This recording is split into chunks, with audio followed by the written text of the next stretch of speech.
बोलो भारत माता की। वफ हटाओ देश बचाओ ಈ ಒಂದು ಅಭಿಯಾನಕ್ಕೆ ದೊಡ್ಡ ಶಕ್ತಿಯನ್ನು ತಂದುಕೊಟ್ಟಿರುವಂತಹ ಈ ಅಭಿಯಾನದ ನೇತೃತ್ವವನ್ನು ವಹಿಸಿಕೊಂಡಿರುವಂತಹ ಈ ಕಾರ್ಯಕ್ರಮದ ಕೇಂದ್ರ ಬಿಂದು ನಮ್ಮ ಕರ್ನಾಟಕದ ಹಿಂದೂ ಹೃದಯ ಸಾಮ್ರಾಟ ಬಸವನಗೌಡ ಪಾಟೀಲ್ ಯತ್ನಾಳ್ರೆ ಈ ಕಾರ್ಯಕ್ರಮವನ್ನು ಇಷ್ಟು ಅಚ್ಚುಕಟ್ಟಾಗಿ ಆಯೋಜನೆ ಮಾಡಿರುವಂತಹ ನಮ್ಮ ಉತ್ತರ ಕರ್ನಾಟಕದ ಹುಲಿ ಸಾವುಕಾರ ರಮೇಶ್ ಜಾರಕಿಹೊಳಿ ಸಾಹೇಬ್ರೆ, ಇದುವರೆಗೂ ನಿಮ್ಮನ್ನು ಉದ್ದೇಶಿಸಿ ಮಾತನಾಡಿದಂತಹ ಬೆಂಗಳೂರಿನಲ್ಲಿ ಮಹದೇವಪುರದಲ್ಲಿ ಶಾಸಕರಾಗಿ ಬಾಗಲಕೋಟೆಯಿಂದ ಹೋಗಿ ಬೆಂಗಳೂರಿನಲ್ಲಿ ರಾಜಕಾರಣವನ್ನು ಮಾಡ್ತಿರುವ ಸಂಘಟನಾ ಚತುರರಾಗಿರುವಂತಹ ಅರವಿಂದ್ ಲಿಂಬಾವಳಿ ಅವರೇ, ಈ ವೇದಿಕೆಯಲ್ಲಿ ಉಪಸ್ಥಿತರಿರುವಂತಹ ಕರ್ನಾಟಕದ ಪಾಲಿಗೆ ಕಾವೇರಿ ಉಳಿಲಿಕ್ಕೆ ಮೂಲ ಕಾರಣೀಭೂತರಾಗಿರುವಂತಹ ಬಂಗಾರಪ್ಪನವರ ಸುಪುತ್ರರಾಗಿರುವಂತಹ ಕುಮಾರ್ ಬಂಗಾರಪ್ಪನವರೇ, ರಾಯಚೂರಿನ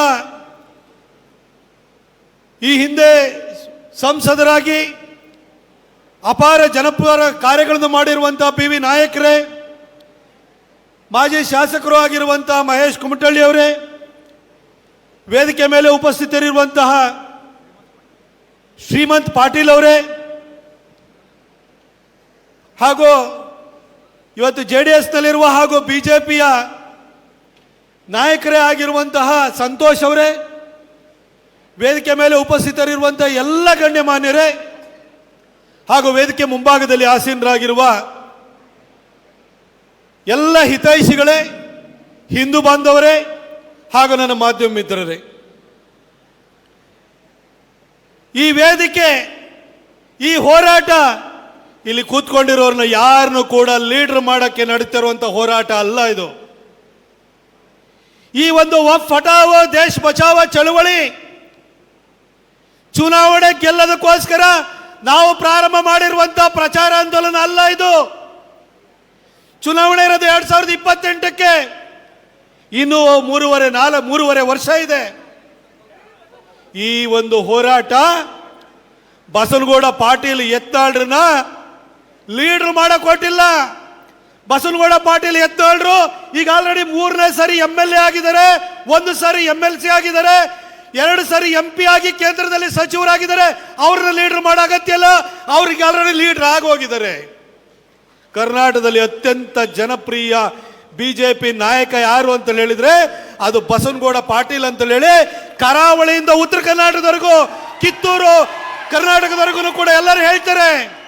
ಅವ್ರನ್ನ ನಾವು ಲೀಡರ್ ಮಾಡಕ್ ಹೊರಟಿಲ್ಲ. ಬಸವನಗೌಡ ಪಾಟೀಲ್ರಿಗೆ ಯಾರ್ದು ಅವ್ರ ಕುಟುಂಬದ ಹೆಸರು ಹೇಳ್ಕೊಂಡು ಬರುವಂತ ಅಗತ್ಯ ಇಲ್ಲ. ಅವ್ರ ನೆಲದಿಂದ ಎದ್ದು ಬಂದು ಲೀಡರ್ ಆಗಿದ್ದಾರೆ. ಇನ್ನ 7 ಸಾರಿ ಸತತವಾಗಿ ಗೋಕಾಕದಲ್ಲಿ ರೂಲ್ ಮಾಡ್ತಿರುವಂತಹ ಅವಿಭಜಿತ ಬೆಳಗಾಂ ಜಿಲ್ಲೆ ಬೆಳಗಾಂ ಮತ್ತು ಚಿಕ್ಕೋಡಿಯಲ್ಲಿ ತನ್ನ ಪ್ರಭುತ್ವವನ್ನು ಸಾಧಿಸಿರುವಂತಹ ರಮೇಶಣ್ಣ ಜಾರಕಿಹೊಳಿ ಅವರನ್ನ ಲೀಡರ್ ಮಾಡೋ ಅಗತ್ಯ ಇಲ್ಲ, ಆಲ್ರೆಡಿ ಲೀಡರು. ಬಿಜೆಪಿ 2018ರಲ್ಲಿ 104 ಸೀಟು ಬಂದು ಯಡಿಯೂರಪ್ಪ ಸಾಹೇಬರು ಈ ರಾಜ್ಯದ ಮುಖ್ಯಮಂತ್ರಿ ಆಗುವಂಥದ್ದು ಕೂದಲೆಳೆ ಅಂತರದಲ್ಲಿ ಮಿಸ್ ಆದಾಗ ಅವರನ್ನ ಮುಖ್ಯಮಂತ್ರಿ ಮಾಡಬೇಕು ಅಂತ ಹೇಳಿದ್ರೆ ನಮಗೊಂದು ದೊಡ್ಡ ಶಕ್ತಿ ಬೇಕು ಅಂತ ಹೇಳಿ ಯೋಚನೆಯನ್ನು ಮಾಡಿದಾಗ ಇಡೀ ಪಕ್ಷಕ್ಕೆ ಬಂದು ನಮ್ಮ ಪಕ್ಷಕ್ಕೆ ಶಕ್ತಿಯನ್ನು ತುಂಬಿ ಯಡಿಯೂರಪ್ಪ ಸಾಹೇಬರು ಮುಖ್ಯಮಂತ್ರಿ ಆಗ್ಲಿಕ್ಕೆ ಮಾಡಿದಂತಹ ಸಾಹುಕಾರನ ನಾವು ಲೀಡರ್ ಮಾಡೋ ಅಗತ್ಯ ಇಲ್ಲ. ಅವ್ರು ಆಲ್ರೆಡಿ ಲೀಡರು, ಈ ಭಾಗದಲ್ಲಿ ದೊಡ್ಡ ಹೆಸರನ್ನು ಇಟ್ಕೊಂಡಿರುವಂಥವ್ರು. ಬಂಧುಗಳೇ, ಈ ಹೋರಾಟ ಅನ್ನೋದು ನಾವು ಯಾರನ್ನು ಲೀಡರ್ ಮಾಡಕ್ಕೆ ಹೊರಟಿರುವಂತಹ ಅಭಿಯಾನ ಅಲ್ಲ ಇದು. ಈ ಹೋರಾಟ, ಈ ಅಭಿಯಾನ ನಡೀತಾ ಇರುವಂಥದ್ದು ನಿಮ್ಮ ಭೂಮಿಯನ್ನು ಉಳಿಸ್ಕೊಡೋದಕ್ಕೋಸ್ಕರ, ನಮ್ಮ ರೈತರ ಭೂಮಿಯನ್ನು ಉಳಿಸೋದಕ್ಕೋಸ್ಕರ ನಡೀತಾ ಇರುವಂಥ ಹೋರಾಟ ಇದು ಬಂಧುಗಳೇ. ಈ ಹೋರಾಟವನ್ನ ಯತ್ನಾಳ್ರು, ಸಾಹುಕಾರರು ಅವ್ರ ನೇತೃತ್ವದಲ್ಲಿ ನಾವು ಪ್ರಾರಂಭ ಮಾಡಿದ್ದೀವಿ. ಇವರ ವಫ್ ಭೂ ಕಬಳಿಕೆ ವಿರುದ್ಧ ಹೋರಾಟ ಮಾಡ್ತಾ ಇದ್ದೀವಿ.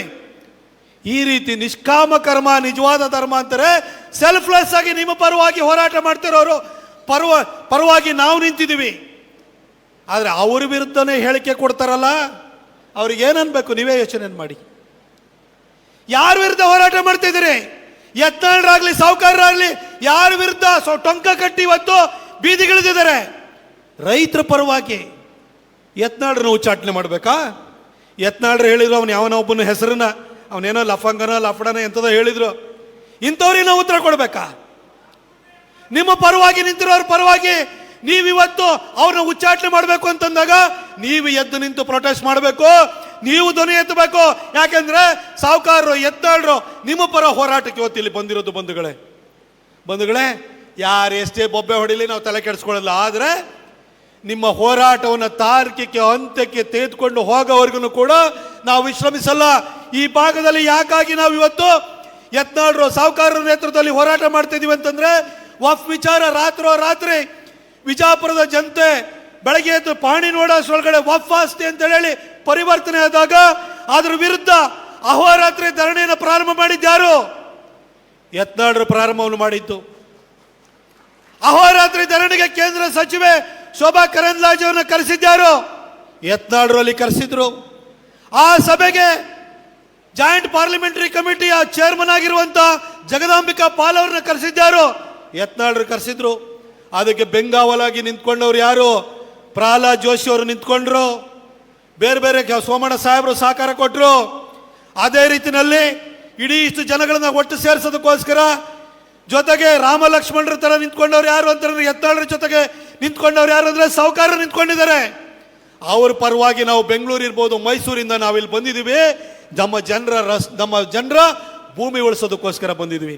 ಬಂಧುಗಳೇ, ನೇರವಾಗಿ ಒಂದೆರಡು ವಿಚಾರಗಳಿಗೆ ಬರ್ತೀನಿ. 2013ರಿಂದ 2018ವರೆಗೂ ಸಿದ್ದರಾಮಯ್ಯನವರು ರಾಜ್ಯದ ಮುಖ್ಯಮಂತ್ರಿ ಆಗಿದ್ರು. ನೀವು ಒಂದು ಸ್ವಲ್ಪ ಹಿಂದಕ್ಕೆ ಹೋಗಿ ಯೋಚನೆ ಮಾಡಿ.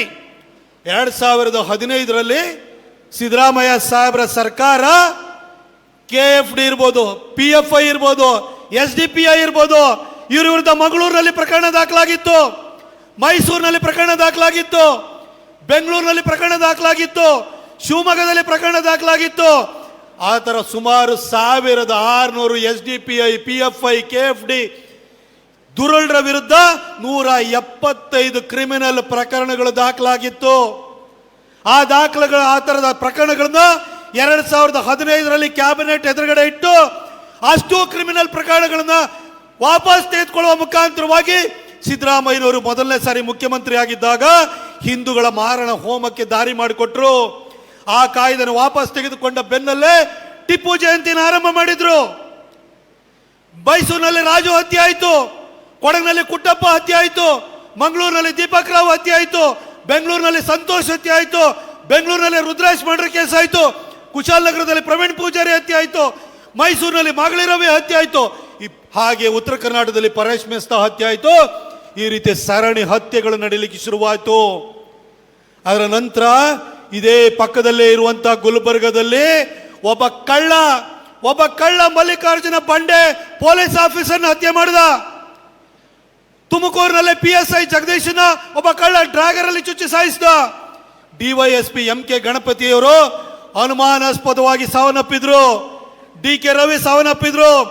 DC ಆಗಿದ್ದಂತ ಶಿಖಾ ಅವರ ಮೇಲೆ ಅವಾಚ್ಯ ಶಬ್ದಗಳಿಂದ ನಿಂದನೆ ಆಯಿತು. IAS ಆಫೀಸರ್ ರಶ್ಮಿ ಮಹೇಶ್ ಮೇಲೆ ದಾಳಿ ಆಯಿತು. ಹೀಗೆ ಅಧಿಕಾರಿಗಳಿಗೂ ರಕ್ಷಣೆ ಇರಲಿಲ್ಲ, ಪೊಲೀಸ್ ಅಧಿಕಾರಿಗಳಿಗೂ ರಕ್ಷಣೆ ಇಲ್ಲ, ಹಿಂದೂ ಕಾರ್ಯಕರ್ತರಿಗೂ ರಕ್ಷಣೆ ಇಲ್ಲ ಅಂತ ಆಯಿತು. 2023ರಲ್ಲಿ ಮತ್ತೆ ಚುನಾವಣೆ ಬಂತು. ಹಳೆ ಅನುಭವನ ಇಟ್ಕೊಂಡು ನಾವು ಹೇಳೋದು, ಒಂದು ವೇಳೆ ಯಾಮಾರಿ ಏನಾದರೂ ಕಾಂಗ್ರೆಸ್ಗೆ ನೀವು ಓಟ್ ಹಾಕಿದ್ರೆ ಸ್ಥಾಪನೆ ಆಗೋದು ಕನ್ನಡಿಗರ ಸರ್ಕಾರ ಅಲ್ಲ, ತಾಲಿಬಾನಿ ಸರ್ಕಾರ ಸ್ಥಾಪನೆ ಆಗುತ್ತೆ ಅಂತ ಹೇಳಿದ್ದು. ಇವತ್ತು 1.5 ವರ್ಷ ಆಯಿತು ಅಧಿಕಾರಕ್ಕೆ ಬಂದು. ಇವತ್ತು ಸಿದ್ದರಾಮಯ್ಯನವರ ಸರ್ಕಾರ ನಡೀತಾ ಇರುವಂತ ರೀತಿಯನ್ನು ನೋಡಿದ್ರೆ ನಿಮಗೆ ಯಾರಿಗಾದ್ರೂ ಇದು ತಾಲಿಬಾನಿ ಸರ್ಕಾರ ಕರ್ನಾಟಕದಲ್ಲಿ ಸ್ಥಾಪನೆ ಆಗಿದೆ ಅನ್ನೋದ್ರ ಬಗ್ಗೆ ನಿಮ್ಗೆ ಯಾರಿಗಾದ್ರೂ ಅನುಮಾನ ಇದೆಯಾ? ಆಗ 2015ರಲ್ಲಿ ಕ್ರಿಮಿನಲ್ ಪ್ರಕರಣ ವಾಪಸ್ ತೆಗೆದುಕೊಂಡ್ರು. ಸಿದ್ದರಾಮಯ್ಯನವರು 2ನೇ ಸಾರಿ ಮುಖ್ಯಮಂತ್ರಿ ಆದ್ರು. ಹುಬ್ಬಳ್ಳಿನಲ್ಲಿ ಪೊಲೀಸ್ ಜೀಪನ್ನು ಜಖಂ ಮಾಡಿದಂತಹ, ಪೊಲೀಸರ ಮೇಲೆ ದಾಳಿ ಮಾಡಿದಂತಹ, ಮುಸಲ್ಮಾನರ ವಿರುದ್ಧ ಇದ್ದಂತಹ UAPA ಕೇಸ್ಗಳು, ಅನ್ಲಾಫುಲ್ ಆಕ್ಟಿವಿಟೀಸ್ ಪ್ರಿವೆನ್ಷನ್ ಆಕ್ಟ್, ಅದರಡಿ ಹಾಕಿದಂತ ಕಠಿಣಾತಿ ಕಠಿಣ ಪ್ರಕರಣಗಳನ್ನು ವಾಪಸ್ ತೆಗೆದುಕೊಂಡ್ರು. ಆದ್ರ ಬೆನ್ನಲ್ಲೇ ಮಾರಣ ಹೋಮಕ್ಕೆ ದಾರಿ ಮಾಡಿಕೊಡೋ ಸೂಚನೆ ಕೊಟ್ಟಿದ್ದು ಮಾತ್ರ ಅಲ್ಲ, ಈ ಸರಿ ನಿಮ್ಮ ಪ್ರಾಣ ಮಾತ್ರ ತೆಗೆಯಲ್ಲ, ನಿಮ್ಮ ಭೂಮಿನೂ ಕಿತ್ಕೊಳ್ತೀವಿ ಅಂತ ಹೇಳ್ಬಿಟ್ಟು ವಫ್ನ ಅಸ್ತ್ರವನ್ನು ಬಿಟ್ಟಿದ್ದಾರೆ. ಇವತ್ತು ರಾತ್ರಿ ವಿಜಯಪುರದ ಸಾವಿರಾರು ಜನ ರೈತರು ಭೂಮಿ ಕಳ್ಕೊಳ್ಳುವಂತ ಪರಿಸ್ಥಿತಿ ಬಂದಿದೆ. ತೇರದಾಳದಲ್ಲಿ ನೋಟಿಸ್ ಕೊಟ್ಟಿದ್ದಾರೆ, ಹಾಗೆ ವಿಜಯಪುರದಲ್ಲಿ ಜೊತೆಗೆ ಬೀದರ್ನಲ್ಲಿ ಕೊಟ್ಟಿದ್ದಾರೆ. ಮೈಸೂರಿನಲ್ಲಿ ಸರ್ಕಾರಿ ಆಸ್ತಿ 443 ಎಕರೆನ ಕಬಳಿಸುವಂತ ಕೆಲಸ ಮಾಡಿದ್ದಾರೆ. ಇಡೀ ರಾಜ್ಯಾದ್ಯಂತ ಲಕ್ಷಾಂತರ ಎಕರೆ ಹಿಂದೂಗಳ ಭೂಮಿಯನ್ನು ಕಬಳಿಸುವಂತ ಕೆಲಸವನ್ನ ಇವತ್ತು ಸಿದ್ದರಾಮಯ್ಯ ಸರ್ಕಾರ ಮಾಡ್ತಾ ಇದೆ. ಅದರ ವಿರುದ್ಧ ಯತ್ನಾಳರು ಸಾಹುಕಾರರು ಹೋರಾಟಕ್ಕೆ ನಿಂತಿದ್ದಾರೆ. ಇದಕ್ಕೆ ನಾವು ಸಹಕಾರ ಕೊಡ್ಬೇಕಾ ಬೇಡವಾ? ನಾವು ಧ್ವನಿ ಎತ್ತಬೇಕಾ ಬೇಡವಾ? ಅವ್ರ ಜೊತೆ ನಿಂತ್ಕೊಂಡು ನಾವು ಹೋರಾಟ ಮಾಡಿ ತಾರ್ಕಿಕ ಅಂತ್ಯಕ್ಕೆ ತೆಗೆದುಕೊಂಡು ಹೋಗ್ಬೇಕಾ ಬೇಡವಾ? ಆ ಕಾರಣಕ್ಕೋಸ್ಕರ ನಾವು ಇವತ್ತು ಅಭಿಯಾನವನ್ನು ಮಾಡ್ಕೊಂಡಿದ್ದೀವಿ. ಬಂಧುಗಳೇ, ಅವನು ಯಾರು? ಜಮೀರ್ ಅಹಮದ್ ಇರೋದು 4 ಅಡಿ ಇರೋದನೆ ಮನುಷ್ಯ. ಅಲ್ಲಾಕಿ ಆಸ್ತಿ ಅಂತ, ಇದು ಅಲ್ಲೊಂದು ಆಸ್ತಿ ಅಂತೆ. ನಾ ಜಮೀರ್ ಅಹಮದ್ ಕೇಳಲಿಕ್ಕೆ ಬಯಸ್ತೀನಿ, ನೀವು ಸಿದ್ದರಾಮಯ್ಯನವರೇ ಹೇಳಿದರೆ ಇದು ಅಲ್ಲಾಕಿ, ಇದು ಜಮೀನು, ಅದು ಇದು ಅಂತ ಹೇಳ್ತಾ ಇದ್ದೀರಲ್ಲ. ಜಮೀರ್ ಅಹಮದ್, ನಿಮ್ಮ ಅಲ್ಲಾಗೂ ಭಾರತಕ್ಕೂ ಏನ್ರಿ ಸಂಬಂಧ ಇದೆ? ಅರಬ್ನಲ್ಲಿ ಹುಟ್ಟಿರುವ ನಿಮ್ಮ ದೇವರಿಗೂ ನಿಮ್ಮ ಪ್ರವಾದಿಗೂ ಭಾರತಕ್ಕೆ ಏನ್ ಸಂಬಂಧ ಇದೆ? ಇಸ್ಲಾಂ ಇರ್ಬೋದು, ಕ್ರಿಶ್ಚಿಯಾನಿಟಿ ಇರ್ಬೋದು, ಈ ನೆಲದ ಧರ್ಮಗಳಲ್ಲ. ಆ ಬರಡು ಭೂಮಿಯಾಗಿರುವಂತ ಮರುಭೂಮಿಯಲ್ಲಿ ಹುಟ್ಟಿದಂತ ಧರ್ಮಗಳು. ನೀವು ನೆಲೆ ಕಂಡುಕೊಂಡು ಭಾರತಕ್ಕೆ ಬಂದಿದ್ದೀರಿ ಹೊರತು ನಮ್ಮ ಧರ್ಮ ನಿಮ್ಮ ಹತ್ರ ನೆಲೆ ಕಳ್ಕೊಂಡು ಹೋಗಿಲ್ಲ. ನಿಮಗೂ ಭಾರತಕ್ಕೆ ಏನ್ರಿ ಸಂಬಂಧ? ನಿಮ್ಮ ಪ್ರವಾದಿಗೂ ಭಾರತಕ್ಕೆ ಏನ್ ಸಂಬಂಧ? ನಿಮ್ಮ ಧರ್ಮಕ್ಕೂ ಭಾರತಕ್ಕೆ ಏನ್ ಸಂಬಂಧ? ಹಾಗಿರ್ಬೇಕಾದ್ರೆ ಅಲ್ಲಾಹು ಭೂಮಿ ಭಾರತದಲ್ಲಿ ಹೇಗಿರಕ್ ಸಾಧ್ಯ?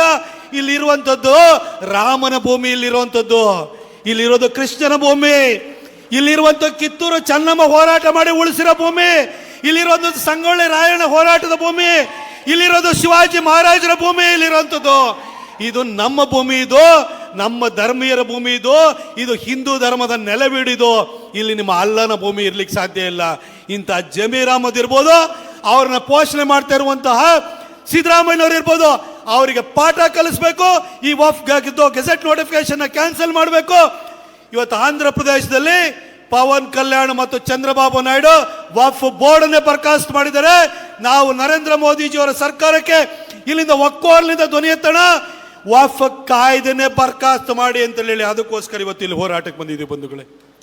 ಬಂಧುಗಳೇ, ಈ ಮುಸಲ್ಮಾನರಿಗೆ ಈ ಭೂಮಿ ಅನ್ನೋದು ಪಿತ್ರಾರ್ಜಿತವಾಗಿ ಬರಬೇಕು ಅಂತಂದ್ರೆ ಅವ್ರ ಅಜ್ಜನೋ ತಾತನೋ ಮುತ್ತಾತನೋ ಅವ್ರ ಅಪ್ಪನೋ ಕೊಟ್ಟೋಗಿರ್ಬೇಕು ತಾನೆ. ನಿಮ್ಮ ಭೂಮಿ ನಿಮ್ಮ ತಂದೆ ನಿಮ್ಮ ಅಜ್ಜನಿಂದ ನಿಮಗೆ ಭೂಮಿ ಬಂದಿತ್ತು ಅಂತ ಹೇಳಿದ್ರೆ ಪಿತ್ರಾರ್ಜಿತ ಆಸ್ತಿ ಅಂತ ಇನ್ಹೆರಿಟೆನ್ಸ್ ಆಕ್ಟ್ ಪ್ರಕಾರವಾಗಿ ನಿಮಗೆ ಆ ಭೂಮಿ ಬರುತ್ತೆ. ಮುಸಲ್ಮಾನರ ಅಜ್ಜ ಆಗ್ಲಿ, ಅಪ್ಪ ಆಗ್ಲಿ, ತಾತ ಆಗ್ಲಿ, ಅವು ಎಲ್ಲಿಂದ ಬಂದಿದ್ದಾರೆ? ಯಾರಿದ್ದವರು ಈ ಭೂಮಿನಲ್ಲಿ? ನಿಮ್ಮ ಏನು ಸೌದಿ ಅರೇಬಿಯಾದಲ್ಲಿ ಮೆಕ್ಕಾ ಮದೀನದಲ್ಲಿರುವಂತ ಮುಲ್ಲಾನೋ ಮೌಲ್ವಿನೋ ಇಮಾಮು ಭಾರತದಲ್ಲಿ ಬಿಟ್ಟು ಹೋಗಿರೋ ಭೂಮಿನ ಇದು? ಹೇಗಾಗಿ ನಿಮಗೆ ಭೂಮಿ ಬರಕ್ಕೆ ಸಾಧ್ಯ? ಅಥವಾ ಇಲ್ಲಿ ಬಂದಿದ್ರಲ್ಲ ಆ ಕಡೆಯಿಂದ ಗಜ್ನಿ ಗೋರಿಗಳು ಕೊಟ್ಟೋಗಿರೋ ಭೂಮಿನ ಇದು?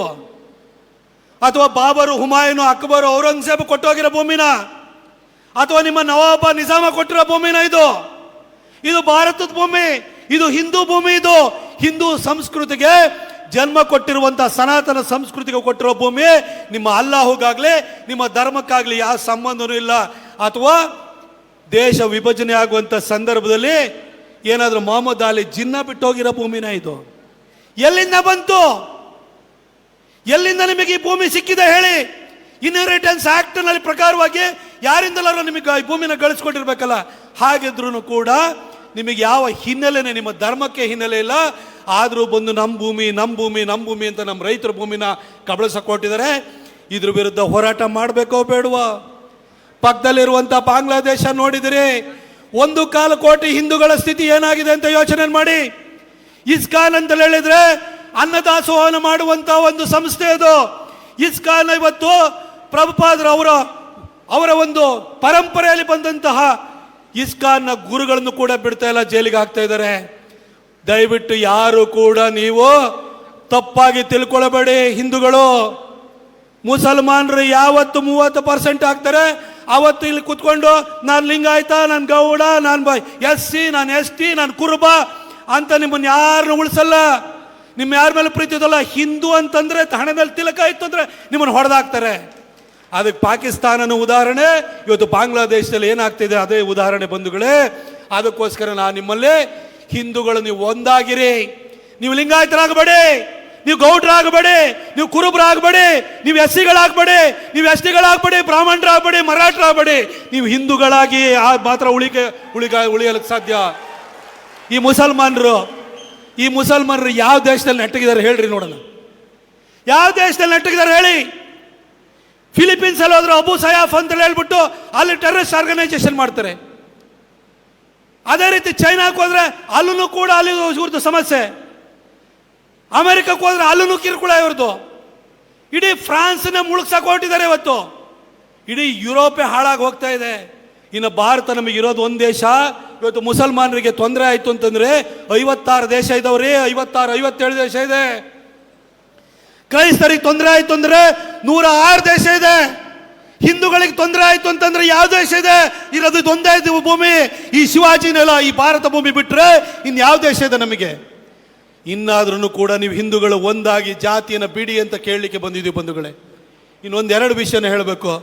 ನಮ್ಮ ಮಠದ ಸ್ವಾಮಿಗಳು ಉತ್ತರ ಕರ್ನಾಟಕ, ನಮ್ಮ ಕಿತ್ತೂರು ಕರ್ನಾಟಕ, ಕಲ್ಯಾಣ ಕರ್ನಾಟಕದಲ್ಲಿ ಸ್ವಾಮಿಗಳು ಕೂಡ ಕೈ ಜೋಡಿಸ್ತಾ ಇದ್ದಾರೆ. ನಿಮ್ಮ ಬಗ್ಗೆ ನಿಮಗೆ ಬಹಳ ಪ್ರೀತಿ ಇದೆ ನಮಗೆ. ಈ ಉತ್ತರ ಕರ್ನಾಟಕದ ನೆಲ ಅಂತ ಹೇಳಿದ್ರೆ ಇದು ಗಂಡು ಮೆಟ್ಟಿನ ನೆಲ ಅಂತ ಹೇಳ್ತಾರೆ. ಸಂಗೊಳ್ಳಿ ರಾಯಣ್ಣ, ಕಿತ್ತೂರು ರಾಣಿ ಚೆನ್ನಮ್ಮ, ಶಿವಾಜಿ ಮಹಾರಾಜರು ಇದೆ ಈ ಭಾಗದಲ್ಲಿ. ಮದಕರಿ ನಾಯಕ ಇಂಥವರೆಲ್ಲ ಬಂದು ಹೋಗಿರೋಂಥ ಭೂಮಿ. ಈ ಭೂಮಿನಲ್ಲಿ ಮಾತ್ರ ಕ್ಷಾತ್ರ ಇದೆ, ಶೌರ್ಯ ಇದೆ. ಈ ಭಾಗದಲ್ಲಿ ಸ್ವಾಮಿಗಳು ಕೂಡ ಇವತ್ತು ಹೋರಾಟಕ್ಕೆ ಕೈ ಜೋಡಿಸಿದ್ದಾರೆ ಬಂಧುಗಳೇ. ಸ್ವಾಮಿಗಳು ಇವತ್ತು ಮಠ ಮಾನ್ಯಗಳು ನಡೀತಾ ಇದ್ರೆ, ಕಟಾವು ಬಂದಾದ ಕೂಡಲೇ ಜೋಳ ಸೀಸನು, ರಾಗಿ ಸೀಸನು, ಭತ್ತದ ಸೀಸನು ಈ ರೀತಿ ಬಂದ ಕೂಡಲೇ ಸ್ವಾಮಿಗಳು ಜೋಳಗೆ ಇಟ್ಕೊಂಡು ಊರೂರಿಗೆ ಬರೋರು. ನೀವು ದವಸ ಕೊಡ್ತಾ ಇದ್ರಿ, ದಾನ ಕೊಡ್ತಾ ಇದ್ರಿ. ಆ ದವಸ ಧಾನ್ಯದಲ್ಲಿ ನಿಮಗೆ ಮಠದಲ್ಲಿ ಅಕ್ಷರ ದಾಸೋಹ ನಡೀತಾ ಇತ್ತು, ಅನ್ನದಾಸೋಹ ನಡೀತಾ ಇತ್ತು. ಈ ಕಾರ್ಯಕ್ರಮಕ್ಕೆ ನಮ್ಮ ದಾವಣಗೆರೆಯಲ್ಲಿ ನಮ್ಮ ಪಕ್ಷವನ್ನು ಕಟ್ಟಿ ಬೆಳೆಸಿದಂತಹ ಮಾಜಿ ಸಂಸದರು ಆಗಿರುವಂತಹ ಸಿದ್ದೇಶ್ವರಣ್ಣವರು ಬಂದಿದ್ದಾರೆ. ಅವರನ್ನು ನಿಮ್ಮೆಲ್ಲರ ಪರವಾಗಿ ಸಭೆಗೆ ನಾನು ಸ್ವಾಗತವನ್ನು ಮಾಡ್ತೀನಿ. ಅದೇ ರೀತಿ ಹರಿಹರದ ಶಾಸಕರು, ಪಕ್ಷದ ಮುಖಂಡರು ಆಗಿರುವಂಥ BP ಹರೀಶ್ ಅವರು ಬಂದಿದ್ದಾರೆ. ಅವರನ್ನು ಕೂಡ ನಾನು ಸ್ವಾಗತವನ್ನು ಮಾಡ್ತೀನಿ ಈ ಸಭೆಗೆ. ಅದೇ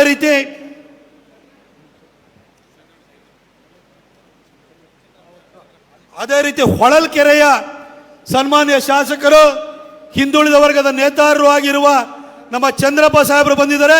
ಅವರು ಕೂಡ ಈ ಸಭೆಗೆ ನಾನು ಸ್ವಾಗತವನ್ನು ಮಾಡ್ತೀನಿ. ಬಂಧುಗಳೇ, ನೀವೆಲ್ಲರೂ ಕೂಡ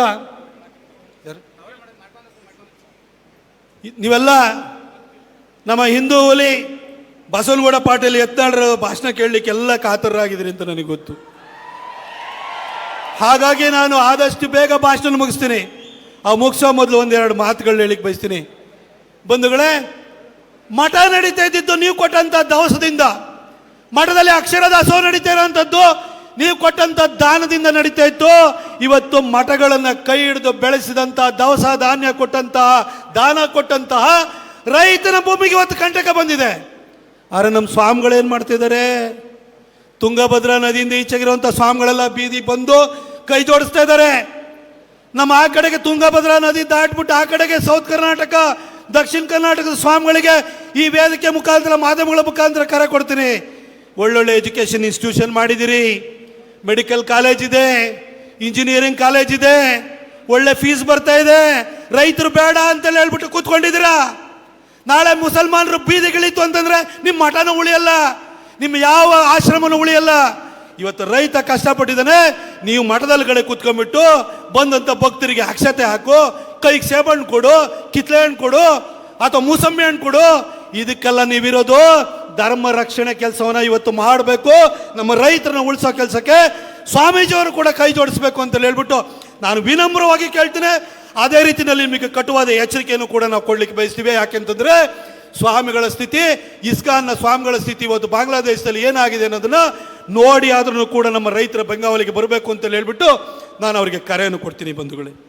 ಬಂಧುಗಳೇ, ನಮ್ಮ ಧರ್ಮದ ಹಿರಿಮೆ ಬಗ್ಗೆ ಒಂದೆರಡು ನಿಮಿಷದಲ್ಲಿ ಮಾತಾಡ್ತಾ ಹೇಳ್ತೀನಿ, ನಾನು ಮಾತನ್ನು ಮುಗಿಸ್ತೀನಿ.